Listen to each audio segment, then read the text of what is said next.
Sejam muito bem-vindos ao Missão Musicast, o podcast do Missão Musical. Eu sou o Gabriel Camargo e hoje vamos trocar uma ideia aqui com a colega de longa data, Tatiana Bresciani. Tudo certo? Tudo maravilhoso. Feliz em estar aqui, rever você.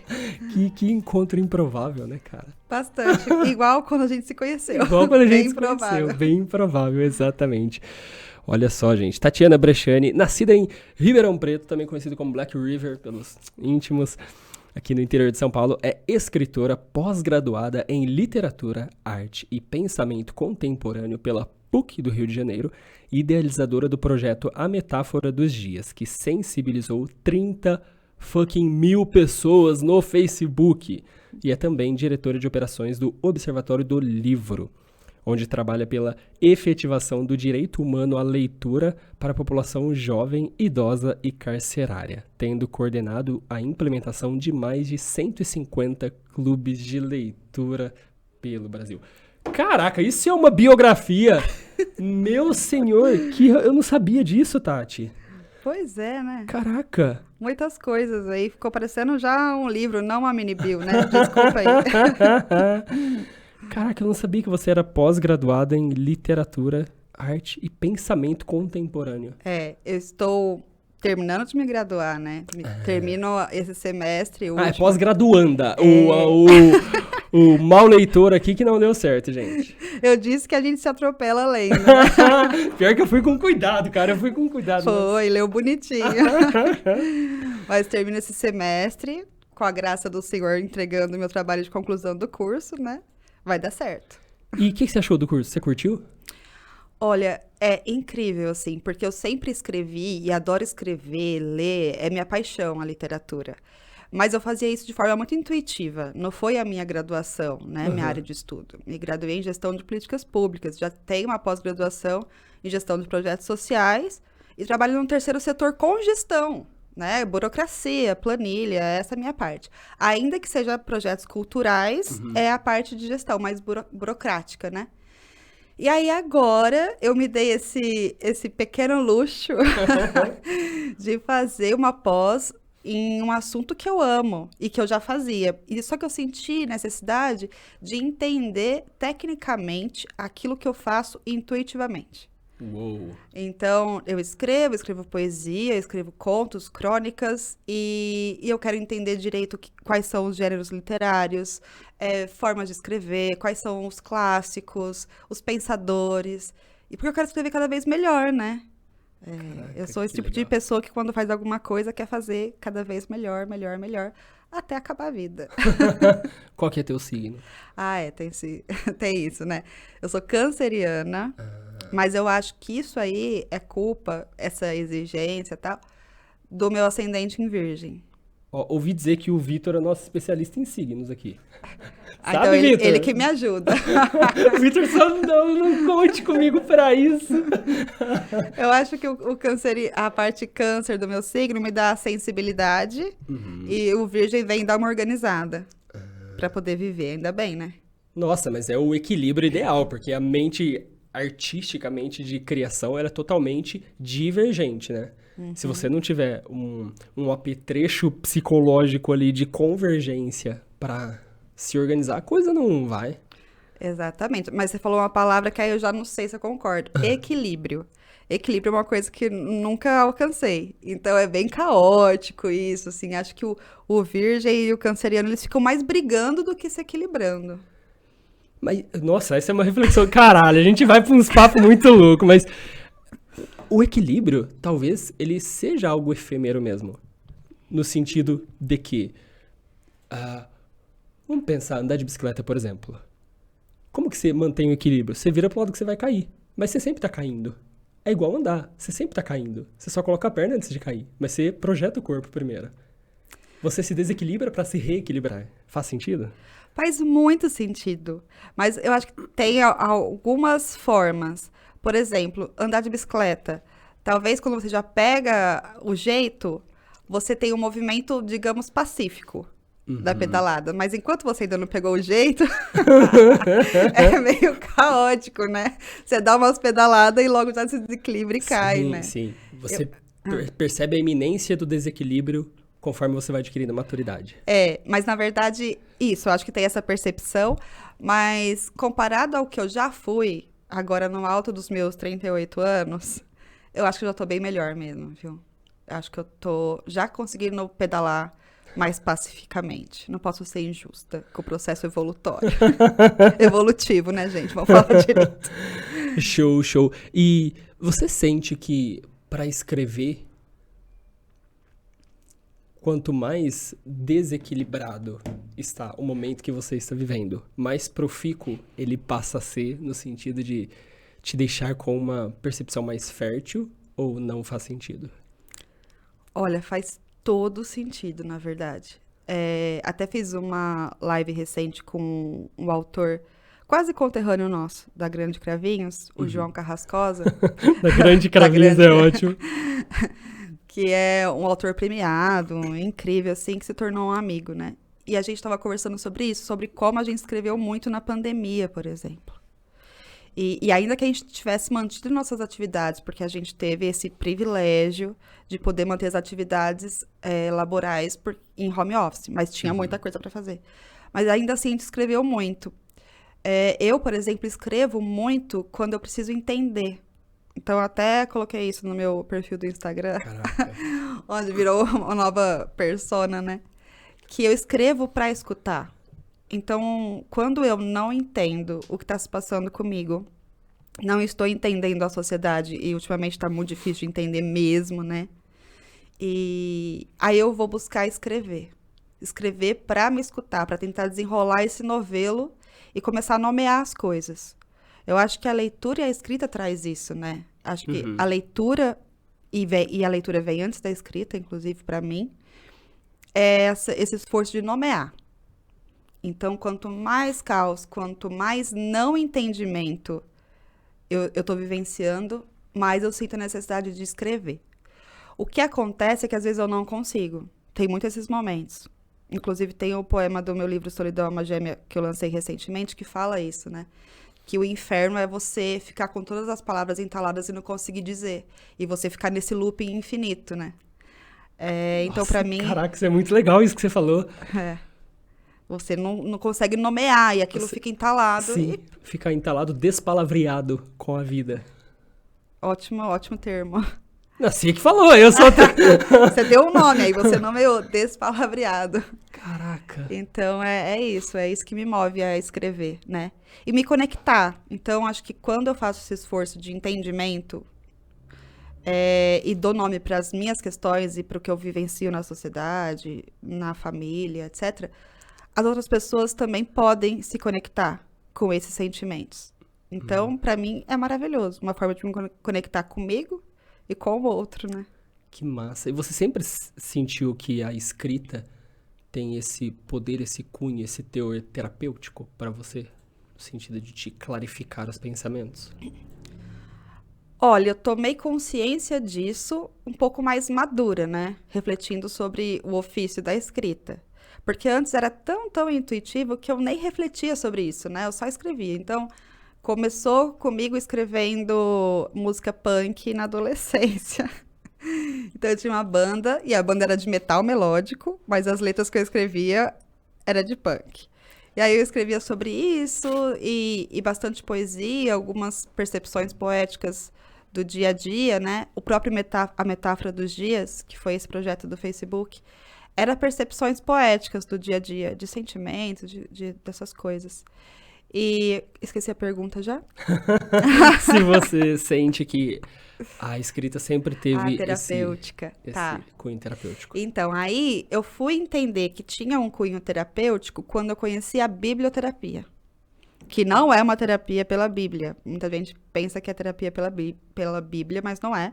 É uma terapia pelos livros. Pelos livros, sim. Biblioteca é o lugar dos livros. Assim, traduzindo literalmente. Uhum. E, inclusive, é disciplina de universidade isso, nos cursos de biblioteconomia. Então, eu descobri esse método e achei muito interessante, porque deu nome para aquilo que eu vivenciava.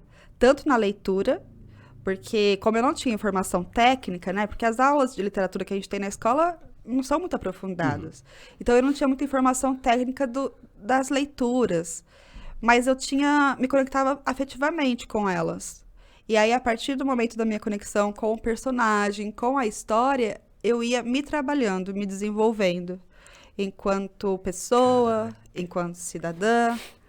E aí eu descobri que isso tudo que eu vivencio com a escrita, tanto lida quanto a escrita mesmo, tinha nome. E que é isso, é a biblioterapia. Então, sim, faz muita diferença para mim terapeuticamente todo esse processo. Teve uma vez, eu morava em São Paulo, morei por 9 anos e tinha passado por um caos, assim. Tinha me separado do meu primeiro noivo, né? A noiva em fuga, A pessoal. noiva em fuga. Tinha me separado, tinha pedido demissão do trabalho. Tava assim, num caos. Fui morar com amigos, tipo uma república adulta, né? Uhum. E tava num momento muito tenso. E eu li um livro, tem até um filme, que é Na Natureza Selvagem. E esse livro, ele se conectou, na verdade, me conectei tanto com ele, que teve uma noite que eu dormi com a mão no livro, assim. Porque eu Caralho, senti, isso é muito bonito. Imaginar nossa, essa cena é muito bonito. porque eu senti que eu tava sendo acolhida, então era uma forma de me acolher e eu tava sendo acolhida por aquele livro. Então essas são algumas das vivências, assim, que eu tenho com a leitura. Você já leu Talvez Você Precise Conversar com Alguém? Não. Galera tem falado muito recentemente, mas basicamente é um livro que uma terapeuta escreveu e, pelo que eu vi das resenhas do pessoal falando, ele é meio que um primeiro nível, assim, de terapia pra quem nunca fez terapia, sabe? E aí, quem tem lido tem dito isso, que, nossa, não sei, parece que o livro me abraçou, sabe? Mas eu não li, por isso que eu... Eu vou já anotar. Aliás, eu deveria estar com alguma coisa aqui, porque a minha memória não funciona para anotar essas. Mas vai estar gravado, eu pego depois. Boa! Boa. Falando em memória ruim, memória fraca, gente, deixa eu aproveitar também e agradecer aos nossos patrocinadores aqui, aos apoios, primeiramente da Bal, nosso figurino aqui. Vou deixar um link de compra lá do site da Bal de 10% de desconto para vocês que estão aqui acompanhando o podcast. E também agradecer o pessoal aqui da Juliana Rangel Comunicação, nossos grandes apoiadores aqui, onde nós estamos, inclusive, esse estúdio e esta equipe linda, maravilhosa. Vitor ali, ó, todo estiloso, todo... Ai, tadinho, Vitor, tem que aguentar a gente aqui toda quinta-feira. Mas é isso aí, gente. E qual livro, Tati, que você sente que te marcou muito, além desse que você... A Náusea, do Sartre. Esse livro, Sartre deve ser muito massa, eu nunca li. assim, foi muito interessante. Foi o primeiro livro que eu li dele, né? Uhum, E aí eu faço terapia. uhum. E eu tava nesse processo terapêutico e cheguei pra ela e falei assim: eu comecei a ler um livro novo, né? A Náusea, do Sartre. Aí minha terapeuta falou assim: Tatiana, você acha que é o momento dessa leitura, né? Tava num momento complicado. Aliás, tô sempre num momento complicado. E aí eu falei assim: não, tá super tranquilo. Eu já comecei a ler, tá bem tranquilo. Vou seguir, né? De repente eu cheguei no meio do livro. E a sensação foi como se abrisse o chão. E eu despencasse, em queda livre, num abismo que não se vê o fim, né? E aí ele tirou todas as minhas certezas, tudo que eu pensava, ele tirou, o livro tirou. E aí falou assim: querida, a vida não tem sentido algum. Essa é a má ou a boa notícia, depende de quem ouve isso. Mas a boa e a má notícia também é que você tá livre para escolher o sentido que você quer dar para sua vida. Nossa. Olha que liberdade ao mesmo tempo que aflição, né? Sim, Que angústia. É muito as duas faces da moeda, né? Do niilismo, dessa ausência de sentido, mas também da logoterapia, por exemplo. Viktor Frankl fala disso, né? Em busca de sentido. Total. Caraca. Ótima lembrança. Então foi isso. Esse livro me marcou muito. E os livros, assim, da Clarice Lispector, que tem um específico dela também, que eu sempre esqueço o nome, mas calma. Não é A Hora da Estrela, não. Não. Ah, esse foi lindo. Pelo amor de Deus, eu não aguentei ler esse livro, não. Eu amo esse Nossa, livro. que vontade de arremessar o livro na parede. Por quê? É uma abertura de parênteses sem fim, porque aí eu estava sentado na mesa, a mesa que era de madeira, que tinha um copo em cima, o copo que era de vidro, estava com água, a água, gente, que é H2O. Aqui lembrando que o O é o nome do Oswaldo. Pelo amor de Deus, cara. Eu amei a Macabea. Eu queria muito, assim, ter conseguido ler, sabe? Mas eu... Mas faz tempo que você leu? Acho que uns 4 anos que eu peguei pra ler. Mas aí eu perdi total o interesse. Porque, assim, na verdade tem muito isso, né, também. Às vezes você lê um livro numa época, vai ler outra, Sim. passou. Eu li ele, na verdade, uma vez só, e faz muito tempo, porque eu li ele na escola. Faz o quê? 12 anos que eu estou graduada. Imagina quando é que eu estava na escola, no ensino fundamental. Eu já não sei, nem me atrevo a fazer essas contas. E foi aqui em Ribeirão mesmo que você estudou? Ou não? Foi. O ensino fundamental foi. Onde que você fez o ensino fundamental? No Colégio Nossa Senhora Auxiliadora. Sei. E aí, eu lembro que foi o primeiro livro que eu gostei de ler. Foi A Hora da Estrela. Todos os outros eu li super obrigada. Maçante. Odiei, porque assim, Machado de Assis hoje pra mim é maravilhoso. Sim. Mas quando eu li lá... Não por criança de 12 anos. Nossa, chatíssimo. Sim, chato pra chatíssimo. Então, assim, A Hora da Estrela foi o livro que eu gostei de ler. Nossa, mas é muito... Caraca! Eu lembro até hoje, a Macabea só sabe chover. Eu sou muito Macabea. Quando eu marco um grande encontro, pode apostar que vai chover. Não, uma vez eu marquei um grande super encontro, assim, da minha vida. Meio que nevou em Cravinhos e a pessoa não conseguiu chegar até aqui, porque, sabe, ficou a pista cheia de gelo, assim, parecia neve. Eu falei, meu Deus, como isso acontece? Então, eu sou muito Macabea, só sei chover. Mas tem um outro livro dela que me marcou recentemente, e aí acho que requer mais maturidade mesmo, que é esse que eu esqueço o nome, mas tem o Aprendizagem, Viver... Tem essas duas palavras no título, que é um título grande. É um título grande. Então, se colocar Aprendizagem e Viver, vai achar. E eu lembro que eu ouvi esse livro. Foi o primeiro livro que eu ouvi em formato de audiolivro. E eu achava muito chato, mas esse me despertou pro audiobook porque eu também acho muito chato exercício físico. Tenho esse problema. Aí eu saí para caminhar ao sol, ouvindo Clarice Lispector, e foi, tipo, uma coisa divina, assim. Você abriu o mundo. Nossa, eu posso caminhar. Percebeu, tava em Guatapará já. Caralho! Tava ali chegando em São Paulo já. Então, me marcou também por conta disso. Dessa experiência diferente. Que massa. Você sabe que o livro que me startou pra leitura foi O Escaravelho do Diabo. Ah, é?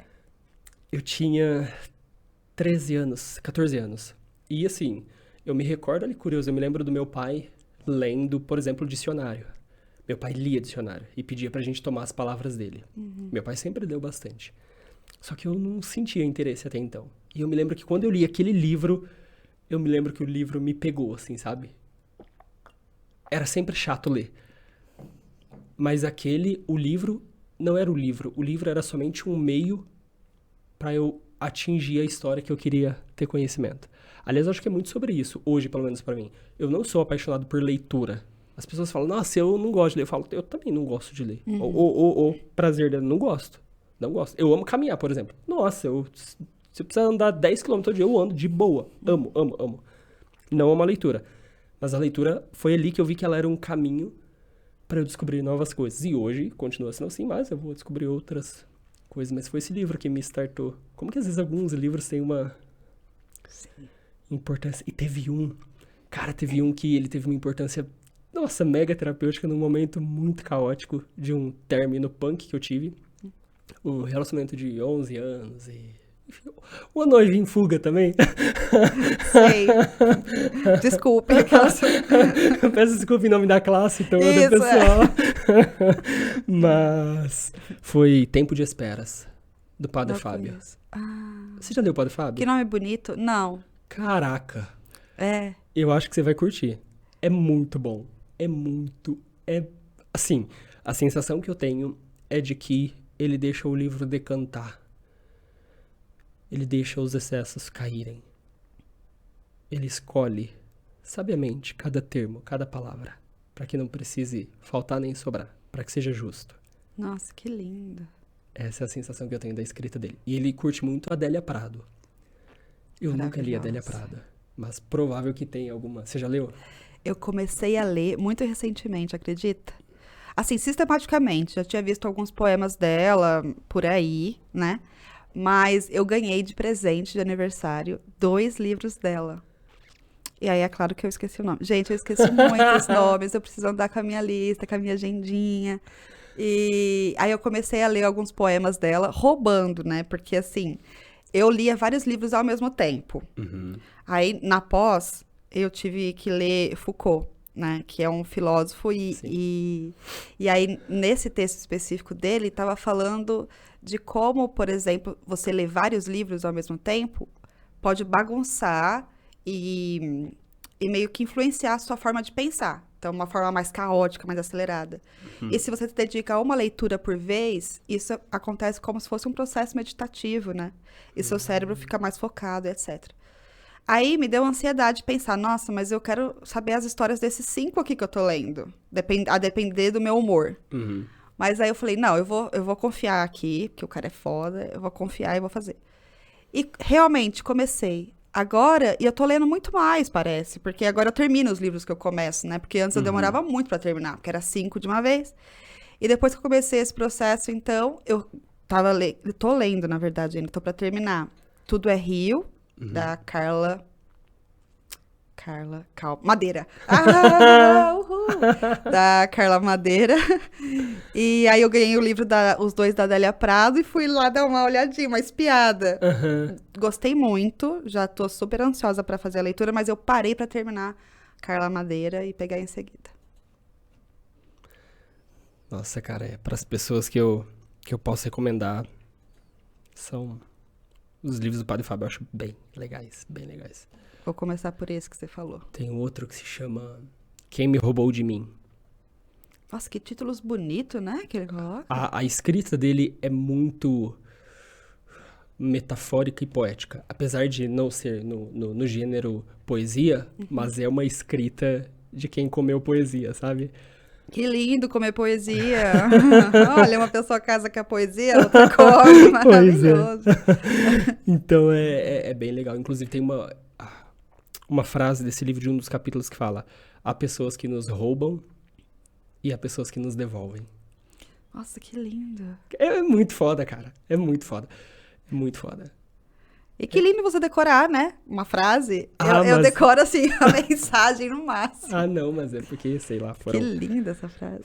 frases que mexeram muito comigo. E esse rolê do Facebook aqui, que eu não sabia, cara, 30 mil pessoas. Pois é. Como que rolou? Então, gente, foi muito... A metáfora dos dias, né? É, a metáfora dos dias. A gente criou essa página no Facebook, aí eu falo a gente, porque foi um projeto meu e da minha amiga, irmã, ilustradora, Ana Carolina de Março, que hoje está morando lá na Holanda, um pouquinho longe, e de visitá-la. E aí, a gente sempre teve uma conexão muito forte, a gente se conheceu com 11 anos, né? Caraca. Não vou fazer a conta, porque eu não sei mesmo, de cabeça, não tem problema a minha idade, mas eu não sei. Com 11 anos. Então, assim, acontece o seguinte, eu escrevo e ela traz a ilustração para compor junto com a escrita. E eu não preciso falar absolutamente nada além daquilo que eu já disse. E o negócio sai como eu teria imaginado, se eu pudesse imaginar, se eu tivesse o dom, sabe? Uhum. É muito lindo. Então, as coisas conversam diretamente. A ilustração dela com a minha escrita. Que legal. E aí, tava tão bonito que eu falei, nossa, vamos colocar isso numa página de Facebook. E a gente colocou. E eu já trabalhei em marketing, em agência de marketing digital, e eu sei o esforço que é pra você gerar, né, seguidores, curtidas e tal. Eu posso dizer que a gente não fez nada, assim, além de colocar isso lá. Uhum. E as pessoas foram gostando e compartilhando, né? Aí chegou a 30 mil pessoas curtindo a página, acompanhando a legal. página. Só que aí a gente parou. A última comunicação da página é que a gente parou, né? Porque ela enfrentou algumas questões, a gente não deu conta de continuar. E agora deu uma caída, assim, porque tá parado, tá uns 28 mil pessoas lá.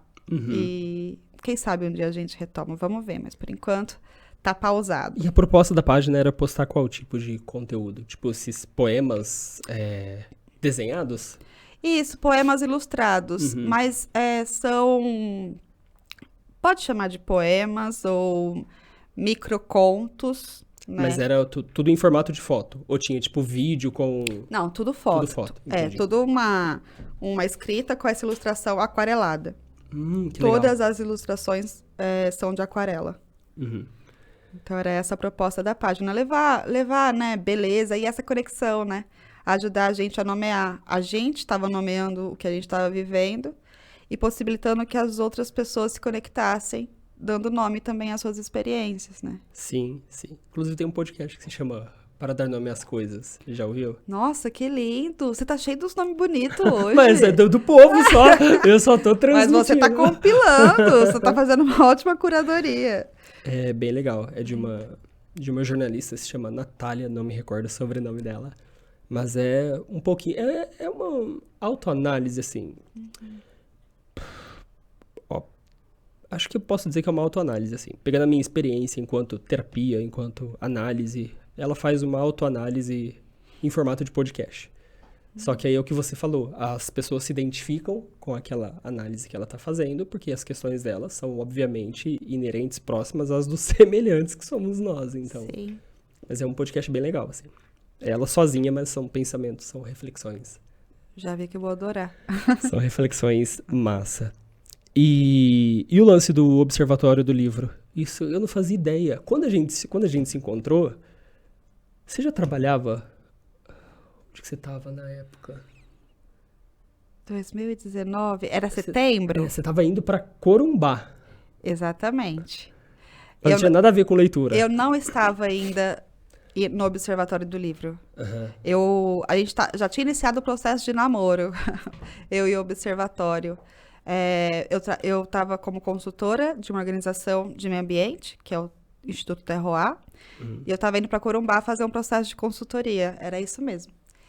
E com o Observatório, a gente já estava conversando, porque eu já tinha feito o curso de formação em biblioterapia que eles têm. Então, como eles têm muitos projetos de biblioterapia, eles dão o curso, tem a oportunidade do estágio, então eu já tinha feito. E como eu tinha essa parte da literatura, biblioterapia e da gestão, o Galeno Amorim, que é o presidente, queria que eu fosse cuidar de alguns projetos, né? E aí o projeto que ele queria que eu fosse cuidar especificamente, que é o Clube 6.0, que são clubes de leitura para as pessoas acima de 60 anos. Então, hoje 6.0, que massa. 6.0. Que legal esse trocadilho. É porque envolve tecnologia também. As Nossa, pessoas mas genial leem o nome. por e-book. É uma biblioteca digital com mais de 30 mil títulos. É muito, muito bacana. Caraca. E aqui em Ribeirão, só em Ribeirão, a gente tem quase 400 pessoas participando. E no estado de São Paulo todo, mais de 1.000. Então, é um projeto grande. Eu comecei com eles em novembro de 2019 e estou com eles até hoje nessa direção de operações, porque agora, além de um projeto, a gente tem 7.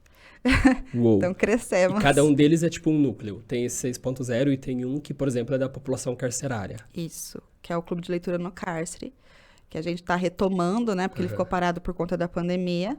E agora a gente está retomando essa história dos clubes, né? E tem agora começando também o 2.0, que é para atender adolescentes de 12 a 17 anos. A galera do TikTok.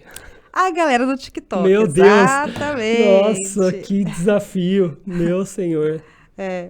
Vai ser bem legal, desafiador e bem legal. Caraca. Eu vejo eu tenho uma sobrinha de 13 anos. Ela parece que, não sei, não é muito apegada à leitura, assim. Ela até lê algumas coisinhas, mas não sei se é individual ou se é... Você sente que as gerações estão diferentes ou que o gosto pela leitura é o mesmo? Como que você vê isso? Olha, eu não tenho respostas científicas para isso, né? Só a minha percepção mesmo. O que eu tenho de científico é uma pesquisa que a gente tem, que é a maior pesquisa sobre leitura no país, que é... Meu Deus do céu, calma. Sabe o que é isso? Isso é privação do sono. Faz 2 semanas que eu tô dormindo pouquíssimo. E a cabeça não funciona. Olha, eu vejo essa pesquisa quase todo dia. Esqueci o nome da pesquisa. Enfim, Retratos da Leitura, gente. Pronto, lembrei. Retratos da Leitura. E ela mostra pra gente que o brasileiro lê em média 5 livros por ano. Então é uma média baixa, comparado a outros países, né, que leem bastante. E aí você, quando vai para a população acima de 60, eles leem ainda menos. E os jovens leem muito. A questão toda é o que, que eles estão lendo, entendeu? Qual é o tipo de leitura que eles estão tendo acesso. Mas eles, pela pesquisa, leem bastante.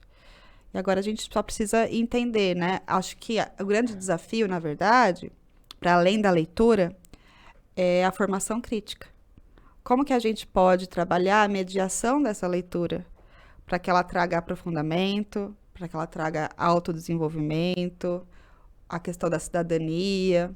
Acho que isso é muito importante, principalmente quando você está começando a ler, né?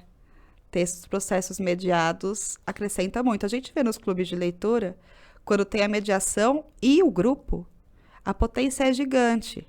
Porque o mediador ele tem esse papel de trazer perguntas instigantes. Coisas que às vezes você não pensou enquanto você estava lendo e que você é convidado a pensar.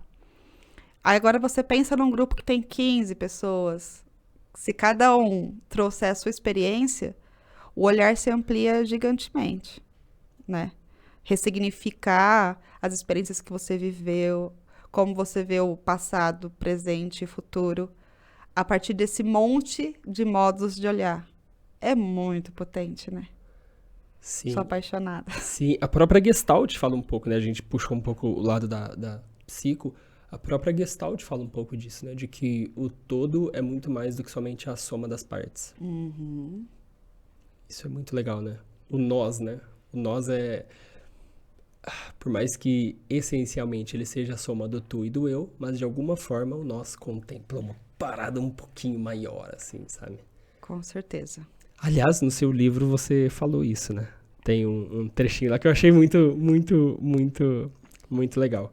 Deixa eu ler aqui pro pessoal. Solidão, Alma Gêmea é um livro escrito por duas solidões, a da autora e a do leitor. Nas primeiras páginas é a solidão da autora quem diz, nas páginas seguintes a solidão de quem lê é a coautora.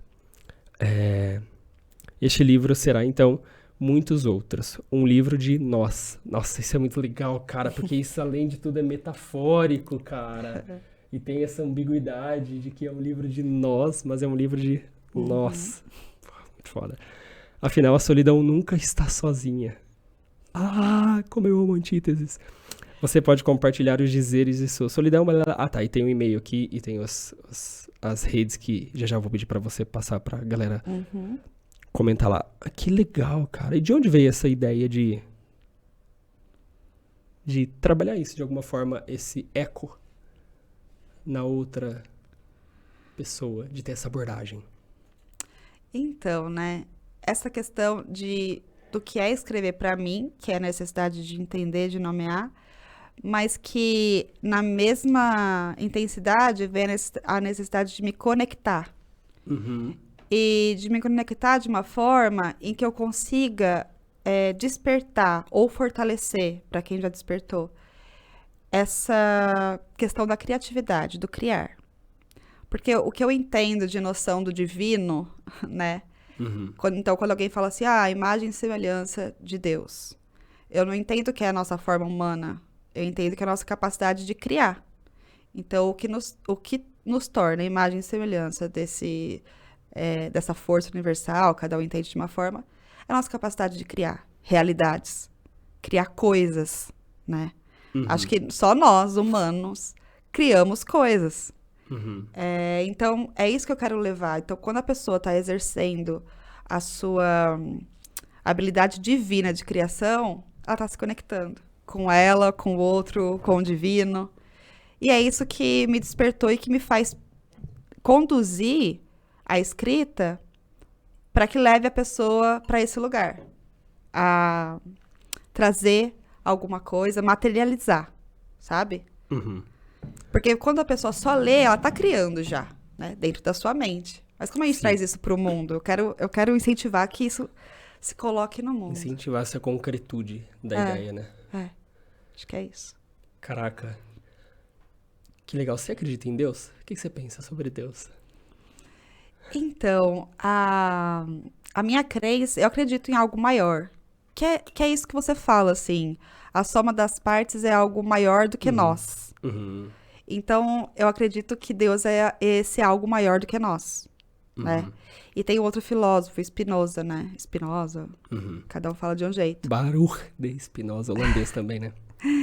E ele traz muito isso. Eu gosto muito da visão de Deus que ele tem.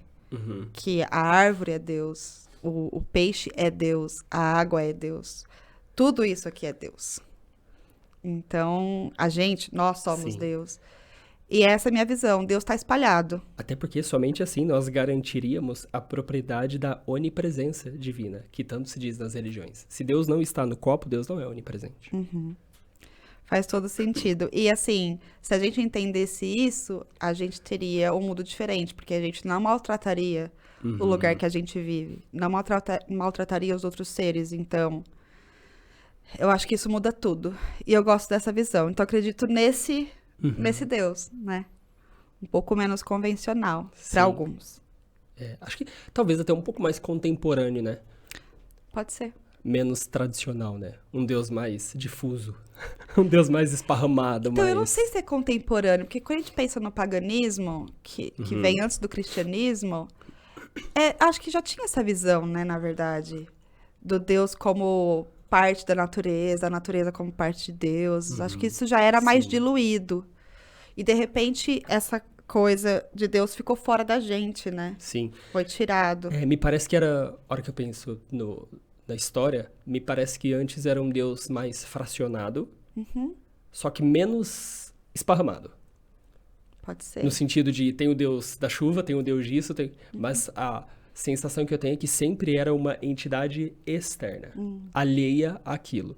Isso que você está trazendo, que essa espécie de simbiose do comum, do cotidiano, com o divino, isso eu sinto que é mais recente, assim. E eu também comungo muito dessa ideia. Nossa cultura, acho que tá mais assim, né? Tomara. De enxergar o divino. E até em nós também, né? Como lidar com o divino que me habita? Como lidar com o divino e com o diabólico que me habita? Porque, sabe, meio além do bem e do mal. Essa contradição é super importante. Porque estava até num grupo de discussão de um livro um conto, do Dostoiévski. O Sonho de um Homem Ridículo. Acho que era isso. Então, eu e os títulos, né? Eu garanto que tem no título Homem e Ridículo. O resto eu já não garanto, a parte do sonho. Porque tem um sonho na história, eu só não sei se o sonho tá no título, mas o Homem e o Ridículo tá. E aí, a gente teve toda uma discussão na Biblioteca Cia Junqueira, foi super legal, foi um clube do livro lá. E a gente trouxe isso, né? Até que ponto o homem querer e buscar se parecer com um Deus que tem um estereótipo de perfeição, não tira a nossa própria humanidade. Então, e quando a gente busca ser santo, a gente tá cagando no mundo. Com perdão a palavra. Sim. Porque se a gente aceitar e fizer o sentido contrário, que é, na verdade, não buscar ser santo, porque nós somos humanos, e aceitar a nossa humanidade, que é contraditória, que é isso que você falou, a parte demoníaca, a parte santa e a contradição. Eu acho que o que nos determina é a contradição. A partir do momento que você aceita isso, porque aceitar é a primeira condição para conseguir lidar e ressignificar, a gente talvez dê os passos que a gente precisa, né? Mas acho que tá todo mundo tentando virar santo, virar uma outra coisa. Sim. Né? Que não é gente. Sim.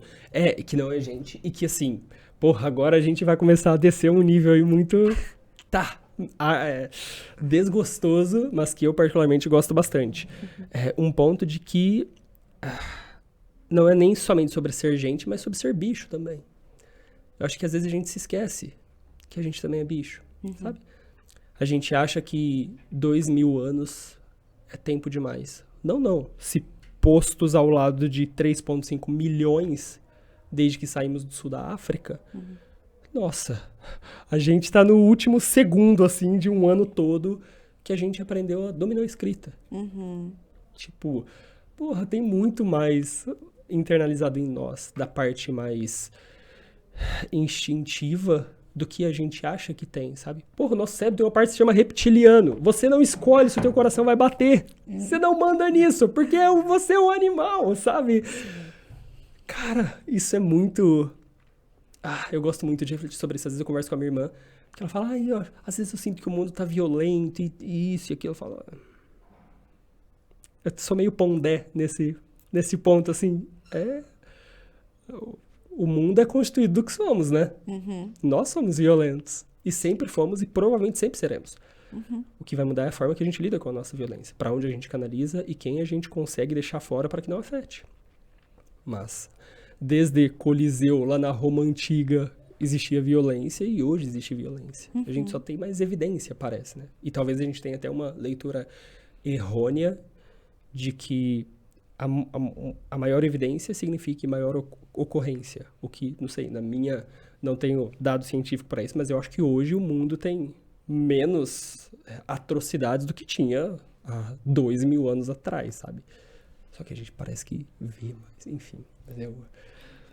Faz sentido essa questão da evidência, principalmente, né? Porque hoje acontece uma coisa do outro lado do mundo e em segundos você tá sabendo. Exatamente. Então vem informação de todas as partes do mundo. Mas é isso, quando a gente pensa que a gente não tá queimando mulheres mais, né? Em público. Exato. A gente pensa que a gente tá... Eu não gosto da palavra evolução, mas se desenvolvendo, talvez. Caraca, eu também não gosto da palavra evolução. Em algum ponto. E aí, acho que é isso. A mídia, né? A gente tem que ter isso em mente. A mídia, por algum motivo, e aí é um motivo técnico, real e científico, eles dão preferência para as notícias ruins, porque isso engaja mais. E eu até li uma coisa super curiosa, que por que a notícia ruim engaja mais, né? E tem uma explicação que é o nosso instinto de sobrevivência. Quando a gente se depara com a dor ou com uma notícia ruim, é como se nosso sistema se alertasse, porque é como se a gente estivesse sendo ameaçado, como se aquilo pudesse ameaçar a nossa existência. Então, o nosso cérebro reage e guarda mais essa informação do que uma notícia boa, que não vai te afetar, que, né, não vai estar te colocando em risco. E é por isso, porque a mídia, ela quer sobreviver, ela quer engajar, ela quer ter você ali alerta. É muito triste e, ao mesmo tempo, emblemático do que a gente vive. Uma sociedade cheia de medo, né? Neurótica ao máximo. Mas acho que a gente ter clareza disso talvez ajude um pouco, né? A lidar com esse excesso. Sim. Sim, total. E tem um livro que fala um pouco sobre isso, se chama Rápido e Devagar. Não sei se você já teve a oportunidade de ler. É do Daniel Kahneman. Ele foi ganhou o Nobel, foi laureado com o Nobel de Economia. E ele fala, ele é PhD em psico. Então, assim, nossa, tem toda a parte da psicologia e da neurociência junto também. Então, ele fala, por exemplo, ele explica algumas coisas como essa que você trouxe, sabe? Do porquê que alguns tipos de estímulos nos são mais automáticos, a reação, e outros demandam um trabalho maior. Inclusive, o próprio livro, que é Rápido e Devagar, ele faz alusão aos dois sistemas que ele diz que a gente tem, que é um rápido e um devagar. Um que reage automaticamente e o outro é o que a gente pensa, é o que a gente usa para fazer conta, para raciocinar. E aí, ele cita algumas reações do corpo mesmo, sabe? Por exemplo, a hora que você vê a notícia ruim, a pupila dilata, não é a sua escolha. Sua pupila dilata, porque simplesmente o teu instinto de sobrevivência está sendo alertado. Ele vai citando as partes do cérebro, é muito legal. Só que é um livro difícil, assim, de ler. É um livro chato, sabe? É muito interessante, só que é uma leitura, assim, é aquela leitura que se você perder por 3 palavras, você perdeu o sentido, sabe? É tipo ler laudas, ler coisas sobre direito. Nossa. Sabe? Aquele tipo é uma outra língua. Aquele tipo de... Não tanto pelo vocabulário sofisticado, assim, mais requintado, mas pela organização. Não são frases pequenas, não são parágrafos pequenos. São parágrafos mega delongados, assim, que no meio, se você perder, já era, sabe? Sei. Mas é um livro bem legal. Já tô cheia de dicas aqui. Minha lista só aumenta. Mas é um livro massa que fala sobre isso. E teve uma outra coisa que você comentou que eu achei super interessante. Sobre o lance da mídia.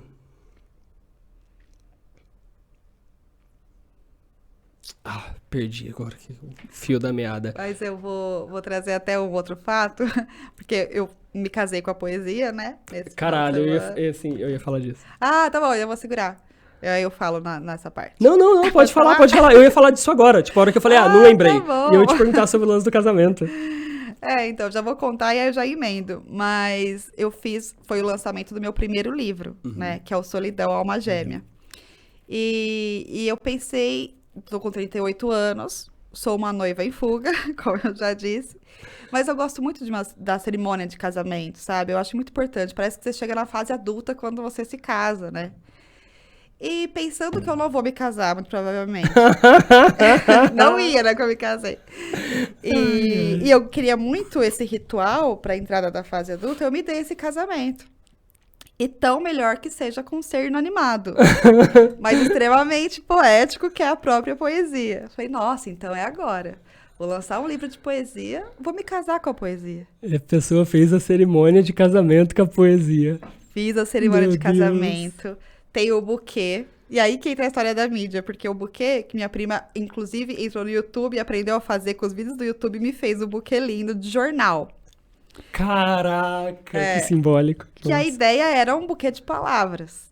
Só que aí eu falei pra ela, prima, eu não quero um jornal convencional, porque vai sair sangue, mó bad vibe. E eu assino um jornal de literatura, que eu amo, né? E eu peguei esse jornal, e aí tem as páginas de poesia, eu falei, faz com as páginas da poesia. Então, meu buquê de jornal era tudo com coisas poéticas, nada do jornal convencional, para não ter essa nada do Datena, pessoal. Não, nada. E aí, meu pai entrou comigo e foi na biblioteca, né? Foi na biblioteca... Assim, quantas pessoas chamaram de maluca? Só pra eu entender, assim, porque, pelo amor de Deus... Os mais próximos já estão super acostumados, né? E eu coloco as pessoas na minha maluquice. Então, a minha irmã ficou ali como a pessoa que ajuda no casamento. Eu esqueço os nomes, né? Tipo, eu não sei como que chama. Não sei Mas também. tem florista, eu sei que tem uma galera aí. Sempre tem uma galera que ajuda, né? Minha irmã e meu cunhado ficaram nisso aí. Meu pneu estourou um pouco antes da cerimônia. Eu tava no meio da estrada lá, parada, atrasada. Aí meu cunhado foi lá, coisou o pneu. Aí depois a minha irmã... Quem que é seu cunhado? Oi? Quem que é seu cunhado? É o Gibi, o irmão da poesia? Seria lindo, né? E aí depois a minha irmã cuidou de tudo. Aí o outro eu coloquei pra ser o cerimonialista, falar uma poesia na hora. A outra tocou música. Assim, eu vou envolvendo os amigos na maluquice. Mas como eu atraio maluco também, eles já são tudo meio maluco. Então, tá ótimo. E aí meu pai entrou comigo. Fez a entrada, né, tradicional ali da noiva. Teve aliança, a minha aliança. Meu Deus! Ô, Vitor, você tá ouvindo isso, Vitor? Pelo amor de Deus! Caramba! E tá escrito, casada e eu achava que eu era louco, porque com 18 anos eu queria me casar com a música. Ah lá, você deveria ter casado. Deveria ter me casado com a música. Deveria ter casado, melhor companheira, junto com a poesia. E aí, e foi muito legal, porque eu sorteei quem ia entregar a aliança, porque todo mundo tem a poesia em si, como essa fagulha divina que eu disse, né? Falei, então não independe de quem vai me entregar, mas essa pessoa vai me entregar com a sua poesia. E aí eu sorteei e caiu a minha tia. Minha tia foi lá e colocou a aliança no meu dedo, representando a poesia, com meu amigo recitando uma poesia linda. E a minha outra amiga, também cantora, maravilhosa, inclusive. Fica aí a dica. Ela tá indo pra Estônia fazer turnê. Depois, quando ela voltar. Jaqueline Falquete. Lindo o álbum dela, vou te mandar. Você tem certeza que você vai Nossa, Falquete, eu já fiz algum trabalho com alguém que era Falquete. Pode ser. Que ela já tá na estrada faz um tempo. E ela que tocou, porque ela ia fazer depois o Sarau também lá. A gente lançou juntas, que ela tá lançando o primeiro álbum solo dela. Antes era só parcerias. Foi um casamento comunitário. Foi, super! E é um casamento poliamoroso, porque a poesia, ela é aberta, né? A outras prosas, romances. Então, é isso. Mas com ela é até que a morte nos separe. Tá, já que você falou do casamento poliamoroso, o que você acha desse rolê de poliamor, relacionamento aberto, trisal e toda essa caralhada contemporânea? Olha, Quer dizer, contemporânea, tem coisas que são... Você já teve? Já tive, já me relacionei abertamente 2 vezes. Aí, o que que eu vou dizer pra você agora? Que não mais. Não quero mais. Vivenciei, porque na ideia, na concepção, pra mim faz muito sentido. Porque pensa na concepção. Quando você ama alguém, você quer o melhor pra ela. Você quer que aquela pessoa seja tudo que ela puder ser e mais um pouco. E isso envolve que ela possa realizar os seus desejos, que ela possa viver os seus desejos em todos os âmbitos. E eu acredito que o desejo ele pode não estar sempre relacionado ao amor. Embora que com o amor é muito mais potente e maravilhoso. Sim. Mas eu acho que ele existe também sem o amor. E quem sou eu para falar para o outro, você não pode isso, você não pode aquilo? Eu não tenho essa autoridade. Então, assim, na concepção faz muito sentido e eu quis experimentar isso. Só que eu subestimei a nossa cultura. Porque doeu para cacete. Entende? A vida não é Coríntios 13. O amor é tudo suporta, tudo... Gente, que é isso? Que loucura. Foi assim... Aí eu percebi que eu tava... Nossa, tá me dando um troço só de imaginar isso. Não dá, Não, não dá. cara. Doeu pra caramba.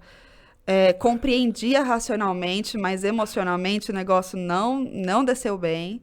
E aí falou assim, mas tem que ir avançando. Pra que eu vou ficar me machucando? Não quero ficar me machucando. Só que, por outro lado, aí que é a complexidade. Eu não acredito nas relações monogâmicas. Eu acho que mais cedo ou mais tarde vai dar merda. Ó, o equilíbrio de ser homenagem. Eu não queria falar não, mas quê? homenagem era o equilíbrio pra isso. Porra! Eu vou chegar nisso também. Meu Deus do céu! Aí o que eu acho? Pensa, a sua vida também é assim. Você tem 5 canais, você tem um monte de coisa aí que eu até me perco nessas coisas. E pensa eu, sou diretora de operações de uma organização que tem projetos grandes. Faço pós-graduação, das 7 às 10 da noite, de terça e quinta, tenho que estudar porque eu sou aplicada. Invento de escrever livro. Então, assim, são muitos projetos. Quando eu consigo me envolver com uma pessoa, já é uma coisa a se comemorar. Eu ter esse tempo. Porque você se relacionar envolve profundidade. Envolve tempo, envolve dedicação. E eu não tenho conseguido fazer isso com uma pessoa. Colocar outras pessoas aumenta a complexidade disso. Então, é inviável. Para mim, a realidade é inviável. Então, são 2 questões que inviabilizam o relacionamento aberto para mim nesse momento. Ou trisal, ou qualquer outra coisa além de 2. Primeiro, que é que o racional e o emocional não estão alinhados. E o segundo é uma questão mais prática de tempo mesmo. Sim. Então, é isso que eu penso nesse momento sobre tudo isso. Nossa, mas pra mim, pelo menos, faz muito sentido também. Na ideia é lindo. Nós não somos monogâmicos e blá, blá, blá, blá. Tá, mas você consegue bancar? Dizer isso é uma coisa. Bancar isso, eu tenho a sensação de que é um peso, assim, de... Porque, cara, por mais que você entenda ciúme, por mais que você entenda insegurança, por mais que você entenda uma série de coisas... A hora que a emoção pega, cara. Você pode compreender uma emoção, não faz com que ela seja extinta, né? Sim. Isso, nossa. Exatamente. Agora, por outro lado, tudo é angústia, né? Porque relacionamentos poliamorosos também acabam. Tudo é angústia, Não, meu Deus, eu tô tudo. conversando com o Pondé. Porque assim, então eu vou me relacionar monogamicamente. Aí eu vou pensar, gente, quem se relaciona monogamicamente, a maioria trai. A maioria Tá, trai. não, pera. Ou eu conheço só casos ruins. Não, mas aí a gente tem que entender a viabilidade estatística disso. Será? Eu não sei. Eu não sei. Se a maioria trai. A maioria do meu círculo, vamos dizer assim, eu tô num círculo ruim.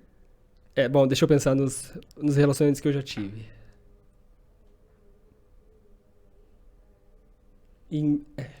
Dos que eu já estive, em metade teve traições. Metade? Outra metade não. Eu sou, por ser a noiva em fuga e nunca, né? Eu sou, digamos que, namoradeira. De todos os meus relacionamentos, eu traí uma vez, que foi meu primeiro relacionamento. Ainda bem que posso falar assim, porque depois que eu traí, eu falei, né? Então, assim, Não banquei essa história de esconder. Mas depois disso, eu não traí. E aí eu me relacionei bastante. Isso foi o quê? Com 19 anos. Então, mas olha só, então empiricamente, pra você, a maioria não trai. Quer Não, dizer, mas e os amigos? E o entorno? não, mas tem que ver também os seus parceiros, né? Porque assim, você, a tua atitude foi de na maioria você não trair. Foi. Mas por mais que seja a maioria, você é somente 50% do somatório. Porque os outros 50% tá na mão dos seus parceiros. Os meus parceiros, eu não tenho provas. Tenho só convicção. Meu Deus. Mas eu nunca tive, assim, prova de traição, não, dos meus parceiros. Mas tenho essas convicções, assim, espalhadas. Dói, hein, cara? Então, pra mim, a coisa mais dolorida do mundo é se descobrir traída. Por quê? Porque é como se a pessoa que você pensa que você tá não existisse. Pra mim é assim. Então, por isso que eu quis abrir. Pra evitar a dor de ser traída. Nossa, mas porra, por que você não levou isso pra terapia? Era mais eu barato. levo, né? Barato não é, porque é cara a terapia. Não, mas barato emocionalmente. Sim. Mas Sim. ainda não tá superado, não. Mas o que é pior pra você? Trair ou ser traída? Ah, e os dois, né? Porque quando teve essa traição da minha parte, eu fiquei muito mal. Nossa, mas muito. Não banquei, né? Tive que contar ali. E, enfim, ferrei com tudo. Então, dormir com aquilo, olhar pra pessoa. Ai, não, foi. Olha, só de falar muito ruim. Então, assim, muito Sim. ruim. E ser traída também, meu Deus do céu, né? Ó, eu acho que empata. Você acha que empata? Empata. Acho que assim, é horrível. É horrível. Na minha experiência, né? Eu sinto que trair fere o teu eu. Ser traído fere o teu ego. Se você tem um discernimento grande entre ambos, fica mais fácil, assim. A hora que eu penso no último relacionamento que eu fui traído, a ferida que eu tenho foi de ego, assim, de, nossa, eu fui enganado. Ok, mas quem eu achei que eu era? Eu achei que eu era imune a ser enganado? Eu tava achando que eu era um ser humano especial? As pessoas enganam, nós pessoas enganamos, logo nós pessoas também somos enganadas. Como assim eu tive essa presunção de que eu jamais seria enganado? Então eu percebi que era muito ego. Porque o meu eu, não fiz nada, não dei motivo, não dei brecha, não... Joguei meu jogo e fiz. A minha partida do que eu tinha que fazer, eu fiz. Então o meu eu tava levíssimo, assim, sabe? Foi uma dor muito leve. Porque a hora que eu parava e refletia, eu falava, tá, isso não tem nada a ver comigo. Mas a outra, também já passei pela outra situação. Tá lá atrás e até hoje, a hora que eu penso, eu falo, caralho. Sim. Aí eu sinto que foi uma parada no eu, que o meu... Claro, eu também sofri influência de ego e tal, até porque as coisas não são necessariamente tão dicotômicas assim. Mas é uma parada que você fala, cara, por que eu fiz isso? Ah, não, era só ter terminado o relacionamento. Ou ter aberto o relacionamento. Sim. Mas acho que eu não bancaria o relacionamento aberto, não, cara. Mas eu não sei, né? Que nem você falou. Eu não sinto que é uma questão de ego. Eu acho que o que pega mais na traição, quando o outro trai a gente, é a decepção pra mim. É como se a imagem do que eu tinha vivido se apagasse, se dissolvesse como não real, entende? Sim, te entendo plenamente. Então não sei se é o eu. Eu sei que eu posso ser enganada, eu sei, mas é que eu aposto naquela pessoa, né? Enquanto relacionamento, tô apostando nela, tô acreditando. Nossa, é muito triste. Sim. Por isso que Parece que aquela... Evitem. Parece que aquela pessoa não existiu, né? Você fala, peraí, com quem eu me relacionei? Total. Onde estava essa pessoa de agora, a hora que eu tava me relacionando com aquela outra? Eu sei, é uma sensação de... Então é isso, gente. É melhor evitar tanto trair quanto ser traído, porque, ó, é tenso. Portanto, escreva um livro, gente. Melhor, gente. Vou escrever, vou fazer outras coisas. Larga a mão disso aí. Você já leu Nietzsche? Já li algumas coisas fragmentadas dele, mas acho que nenhum livro inteiro dele. Qual, exatamente? Não, eu nunca li livro dele também. Já li coisas fragmentos, assim. Fragmentados, Mas é que tem uma fama de ser muito difícil, né? De ser muito... Não é fácil. Tem, assim, tem uma forma mais palatável, porque a Viviane Mosé, tá certo o nome dela. Eu gosto muito de acompanhar as coisas que ela fala, e ela traz muito a questão do Nietzsche. Então, ela vai traduzindo, né, para uma linguagem mais acessível o que o Nietzsche traz. Então, para quem lê, não entender nada, tem uma Viviane Mosé. alternativa, né? E dá para dialogar. A Viviane Mosé tá viva, mora aqui no Brasil, tem seus canais, dá para conversar e tirar dúvidas. Que legal, a hora que a gente tava falando do divino, de Deus, o Nietzsche tem uma frase dele, eu não sei de qual livro que ele fala, e nós, em nossa ignorância, alguma coisa assim, em impotência, criamos Deus à nossa imagem e semelhança. Nossa, isso é muito emblemático e é muito bom, cara. Uma vez eu publiquei uma coisa no Instagram sobre isso, sobre como que a gente nunca tem a ideia exata de Deus, porque a gente aprende Deus a partir do entorno, a partir das pessoas ou das instituições que são, em sua essência, um aglomerado de pessoas. Sim. Então, a gente nunca vão nos ensinar o que é Deus. Vão nos ensinar o que entendem que é Deus. Logo, a introspecção, a meditação e essa visão um pouco mais imanente, os agnósticos falavam um pouco sobre isso, né? Talvez o caminho mais curto para Deus seja olhar para dentro, não olhar para fora. Porque é o mais próximo do puro, da essência que a gente vai chegar. Quando meu pai me ensina o que é Deus, meu pai me ensina o que meu pai vê de Deus. Meu pai me ensina a sua ótica de Deus, não Deus. Sim. E qualquer religião é assim, né? Sim. Só que ao mesmo tempo é um desafio muito grande, né? A gente conseguir parar, olhar para dentro e encontrar isso dentro da gente. Sobretudo agora, né? Nesse caos contemporâneo que a gente vive de tá sempre muito corrido. Eu acho que tudo, assim, favorece para que a gente não faça, né, esse movimento de se olhar. Porque é isso, se a gente se olha, a gente reflete. Eu acho que o modo que a gente criou de existência requer que a gente viva mais no automático do que no reflexivo. Então tá tudo certinho e organizado para isso, né? E você se sente uma pessoa mais reflexiva?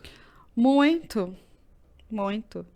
Acho que é por isso que eu escrevo, assim, quando eu olho para alguma coisa. E é muito louco isso da poesia, isso que eu sou encantada, porque a poesia ela é revolucionária e livre, porque ela não está presa ao que existe. Então, se eu tô vendo que nem eu escrevi ontem, que tava chovendo, né? Mais ou menos assim, não sei nem se eu lembro minha própria poesia, que é quando a gente chora embaixo de chuva, o céu nos dá o ombro. O céu não tem ombro. Sim, Mas eu sim. posso dar um ombro pro céu e dizer de um sentimento. Então, isso que eu acho muito, muito incrível na poesia.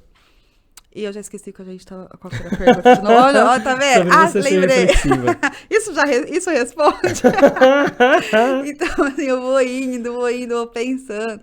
E a introspecção também, né? Eu escrevi o livro também, Solidão é uma Gêmea, porque eu sou uma pessoa que gosta muito de ficar sozinha. Embora que a solitude e a solidão são coisas diferentes, né? Mas, por conta disso, eu gosto de estar num lugar e poder observar, poder entender. Pra fora, o conversar com muita gente, muito barulho, essas coisas, ele me perturba um pouco. Então, eu sou mais introspectiva. Quando eu tô muito externa, eu preciso fazer um movimento ou outro de interiorizar, ficar na minha conchinha, até porque eu sou bem canceriana. Então, acho que é isso. Acho que isso me torna mais reflexiva. Eu nunca consigo olhar como se fosse apenas matéria. Acho que é isso. Sim, olhar além, né? Além do que somente parece. Sim. Deixar o mundo ecoar. Você sente que você foi se tornando menos protrusa, menos pra fora, conforme o tempo foi passando? Você foi olhando mais pra você? Ou desde sempre você... Não, eu sempre fui a que ficava no cantinho olhando pra mim. Sempre fui.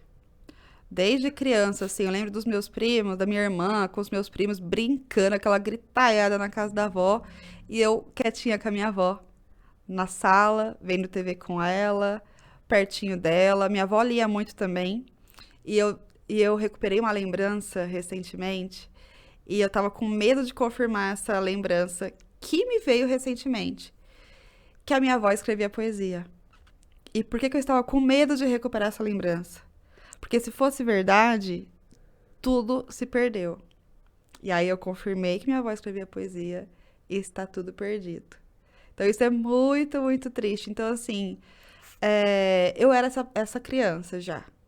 Depois, na adolescência, eu tive até uma turma grande do metal, assim. Mas o metal, ele já te leva mais pra uma coisa de se vestir de preto, né? Uma coisa mais Sim, sim. interior. Aí, na faculdade, eu acho que eu fiquei um pouco mais expansiva. E depois voltei para esse meu normal. Meu trabalho, né, requer muita comunicação. Eu falo com muitas pessoas ao longo do dia. Falo bastante. Mas aí, acho que é por isso até que depois eu quero um pouco ficar sozinha. Vou para vários cafés no final de semana ficar sozinha, escrever, ler. Tentar esse equilíbrio, né? Você sente que gente demais te cansa, te esgota, Opa, te drena. sim. Completa. Eu não sei, né, se isso tem. Eu não sei. Acho que tem todos os perfis, né, no mundo. Mas pra mim, sim. Pra mim acontece isso. E no dia do lançamento mesmo, foi tão, tão legal o lançamento. Foi incrível. Foi uma tarde mágica, eu diria. Que tinha uma coisa no ar maravilhosa. E depois do lançamento, que começou às 2h, a gente foi pro bar. E o grupo, assim. E eu cheguei em casa meia-noite. Então, ou seja, eu passei esse tempo todo falando com amigos. Aí foi chegando a hora de ir embora, eu até falei pro meu amigo, eu falei assim, nossa, agora eu já tô com vontade pizza, série e ficar sozinha pra eu poder assimilar e assentar tudo isso que eu vivi no dia de hoje. Aí eu já fui ficando mais quietinha, falando menos. E aí passei o final de semana depois disso, sozinha, pra assentar, né? A gente tem que se dar o tempo de Sim, assimilar os sentimentos, as experiências, né? Acho sim, que a gente não se dá muito tempo pra isso. sim. Sabe que outro dia eu tava vendo uma entrevista de um cara que ele falava sobre os traços de caráter. Mas não são traços de caráter no sentido conotativo de ser algo qualitativo, de ser bom ou ruim. São somente termos que são emprestados, inclusive os próprios nomes que são esquizoide, psicopata, oral, são termos emprestados da psicologia. E ele fala um pouco sobre de que existem 5 tipos e como cada um desses vive, sabe? Experiencia o viver de uma forma diferente. E ele fala um pouco sobre isso, sobre o tempo de organização, que tem alguns traços que o mundo acontece muito mais dentro deles do que fora deles. Eles não precisam de muito mundo exterior, porque o pouco que se tem no exterior já é um grande mundo no interior.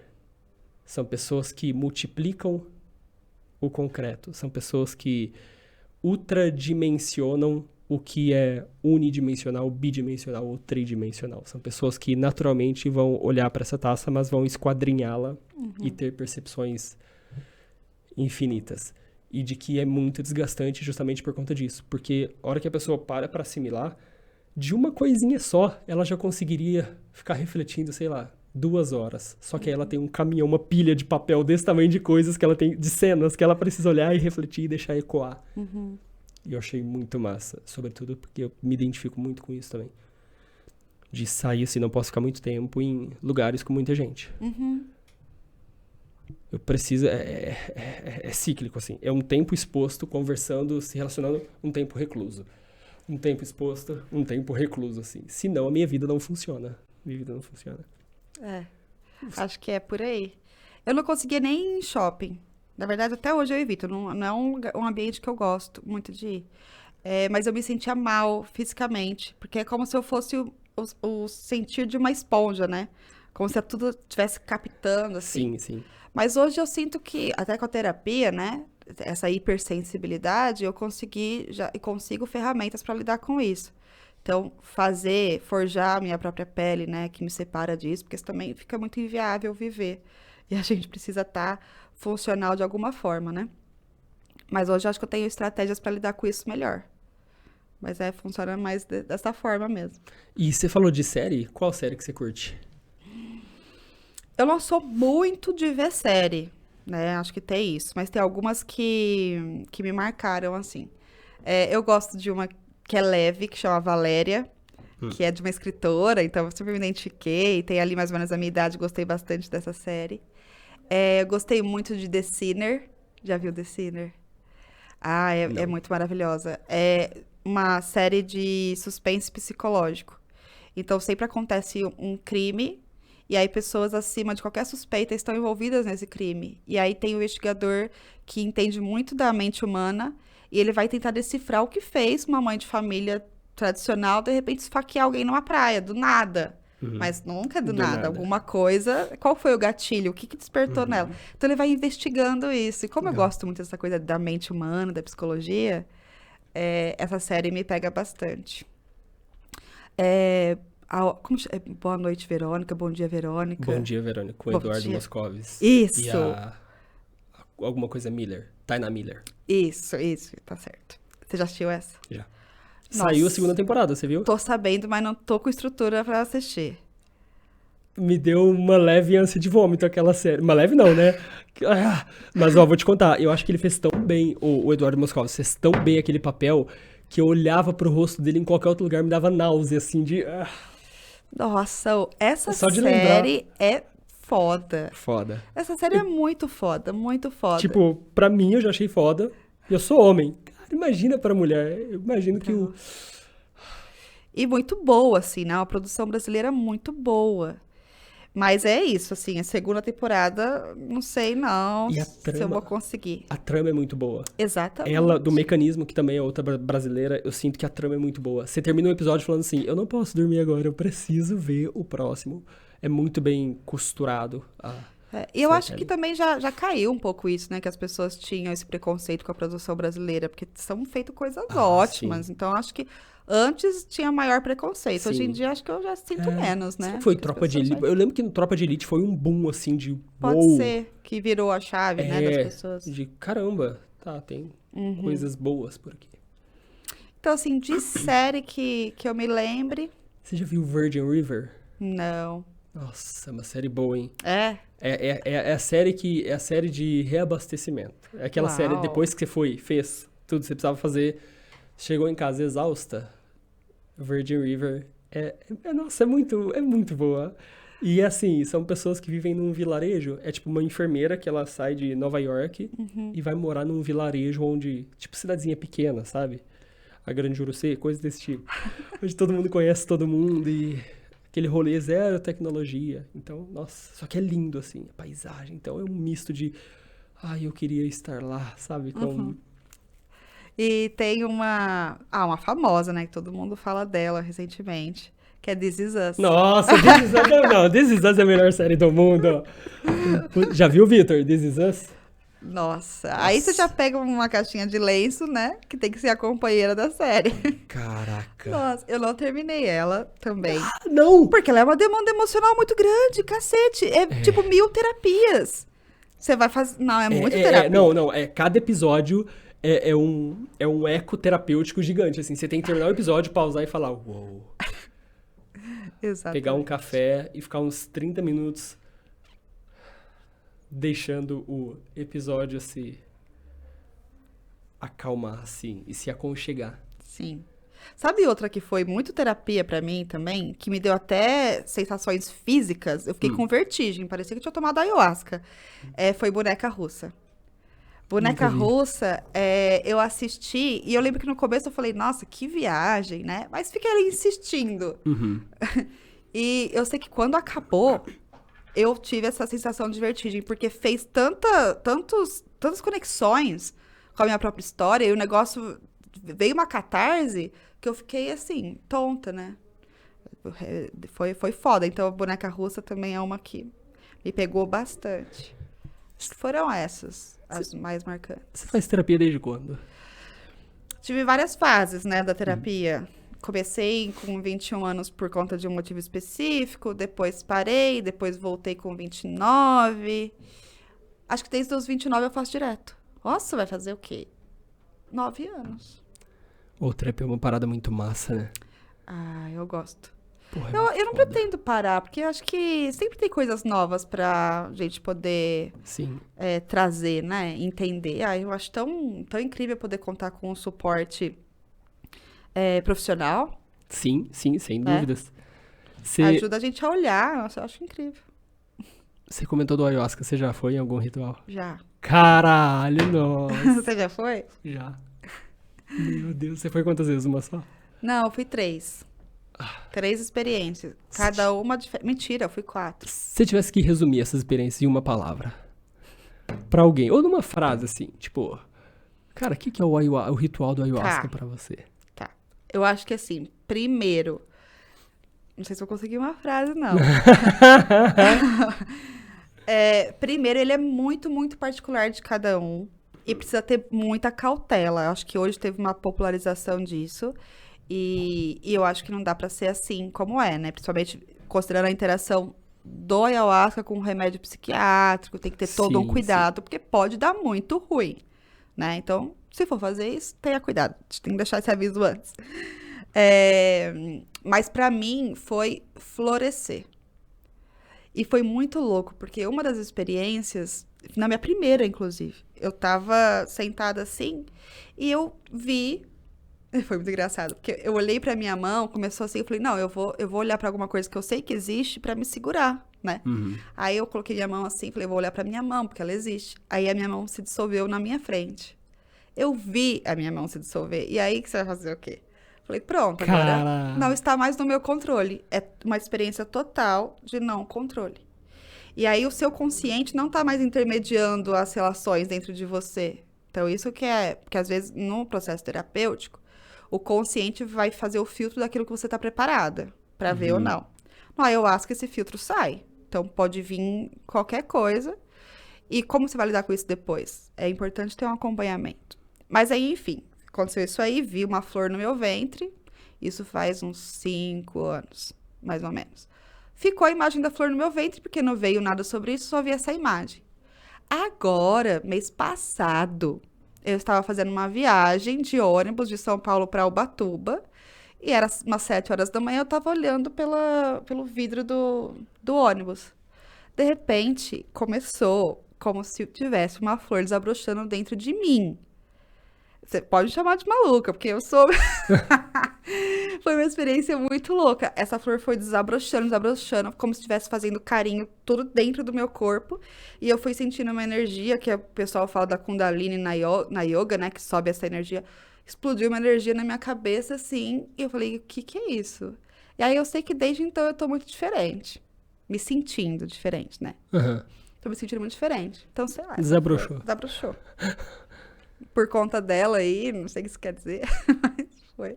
Caraca, É uma experiência que quem não foi tem que ir pra sacar o que rola, né? É, só vivendo mesmo, não dá pra descrever. E E pra cada um é de um jeito. É muito mesmo. individual, né? É. Ô, Tati, pra quem quiser comprar seu livro, pra quem quiser te seguir, acompanhar o seu trabalho, deixa suas redes aí, por favor. Eu aconselho mais o Instagram, porque é onde que fica mais atual, que eu consigo mexer mais, né? Eu sou muito enrolada com o Facebook. Tem várias páginas minhas no Face, sou mó perdida lá. Então, no Instagram, é @tatiana.brechani, que é Brechani. É com I mesmo, não com E. E o meu e-mail, tatiana.brechani@gmail.com. Show de bola. E aí, pra comprar o livro, é só entrar em contato com você? Entre em contato lá no Instagram, tem um formulário para comprar com dedicatória. Que legal. E aí é só preencher, eu faço o envio se for para fora de Ribeirão. Se for em Ribeirão, tem que tomar um cafezinho comigo ali, rapidinho. A gente faz essa troca. Tati, muito obrigado pela sua presença, pelo seu tempo, pela energia, por todo o conteúdo que você compartilhou aqui comigo e com todos. Eu que super agradeço o convite, inusitado e feliz, assim como foi te conhecer no avião. No avião, verdade, eu tava indo pra Maringá. E acho que a gente ia fazer escala em Campinas, era alguma coisa assim, né? Não lembro. Mas eu não me lembro por que a gente começou a conversar. Eu sei que você sentou do meu lado, né? Tinha o corredor entre nós, mas a gente tava do lado, separado pelo corredor. Agora, por que a gente começou? Eu também não me lembro. Não sei. Mas que bom que começamos. Pois é. Isso aí são as improbabilidades da vida. Sim. Gente, se inscrevam no canal, ativem o sininho. Deixem sugestões aqui de pessoas que vocês gostariam que nós trouxéssemos aqui. Vão lá no perfil da Tati também. E é isso aí, gente. Até mais. Valeu, Vitor. Valeu toda a galera aí.